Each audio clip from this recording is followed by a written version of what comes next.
Jaksa Agung ST Burhanuddin menerima kunjungan jajaran Dewan Pers di kantor Kejaksaan Agung Selasa siang.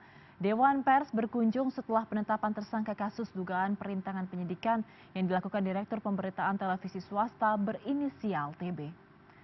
Kepala Pusat Penerangan Hukum Kejaksaan Agung Harli Siregar mengungkapkan dalam pertemuan dengan ketua serta komisioner Dewan Pers tersebut, Jaksa Agung menjelaskan secara tegas bahwa pertama, perbuatan yang dipersangkakan terhadap TB bersifat personal dan tidak terkait dengan media.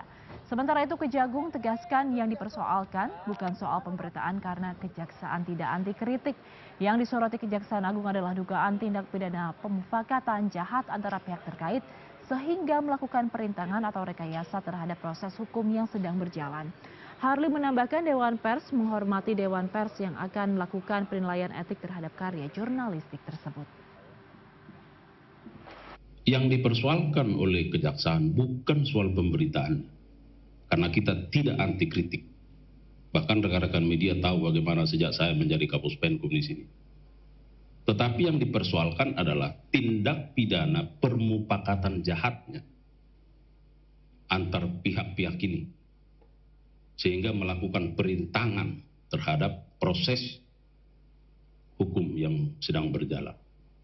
Ada rekayasa di situ.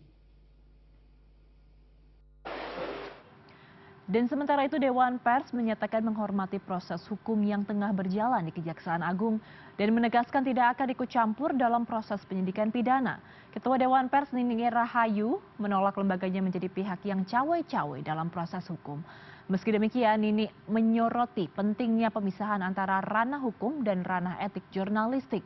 Ia menekankan bahwa penilaian terhadap konten pemberitaan adalah wewenang Dewan Pers sebagaimana diatur dalam Undang-Undang Nomor 40 Tahun 1999 tentang pers.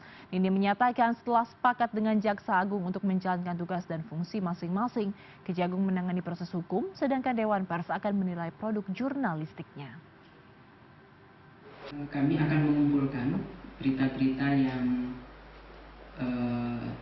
selama ini digunakan ya, menurut kejaksaan tadi digunakan untuk melakukan rekayasa permufakatan jahat. Nah, berita-berita itulah yang nanti akan kami nilai apakah secara substansial atau secara prosedural itu menggunakan parameter kode etik jurnalistik atau bukan.